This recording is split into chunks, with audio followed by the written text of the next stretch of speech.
Welcome to my journey in Flower Wonderland. When I think about what writing means to me, I imagine a cycle of wonderland full of flowers.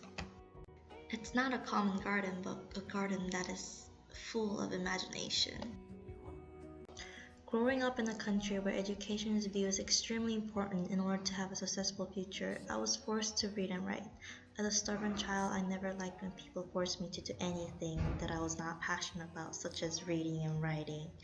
However, when I was in Korea, reading 10 books during the summer and winter breaks while reading reflections every single day did not help inspire my interest in writing.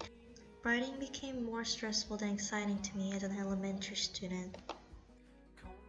13 years old, I was stripped away from my family and friends to a land I believed to be of endless opportunities. USA.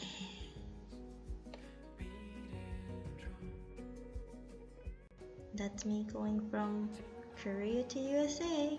Here we go. Almost there. Yeah. Although I was never interested in writing nor reading, I was able to gain some interest when I was in my first English class in the United States of America. I will never forget about the first book I read in 7th grade, which was Tuck Everlasting with my favorite English teacher, Mr. Mason, whom I'll always be thankful to have as my teacher. Although I did not know English at all, I was able to tell what he was trying to express through his big body motion.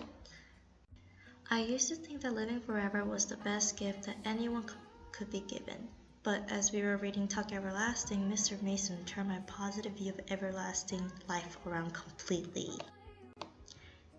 If I could describe how I felt, it was almost like a volcano in my head.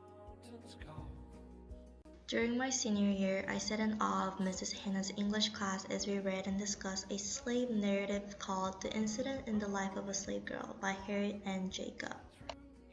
Just as most students did, I argued that the slave owner's wife was cruel and unforgiving. However, one student stated that perhaps the wife felt threatened by Jacobs and abused by her husband, therefore resulting in her lashing out at Jacobs.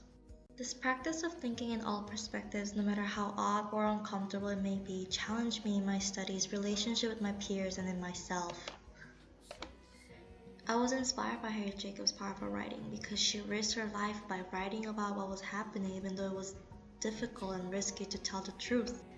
If knowledge is power, then writing would be the weapon to fight for the power. Overall, life is a cycle of failure and success, and writing is the same way. Some may be successful in writing and reading because they enjoy it, but some people are just too lazy to read. But once they read something that moves them, they're inspired and motivated to read more. The cycle usually repeats itself, but I will be willing to pull myself out of it by taking some of my time in order to be more inspired by powerful words and gain these different perspectives. I want to continue writing and reading in my journey of Flower Wonderland, a place where I can expand my creativity and appreciation of writing. As the journey continues, I want to help beautiful flowers grow by improving my writing skills, but defeat poisonous plants such as the temptation of not wanting to write or read by using my weapon of writing skills.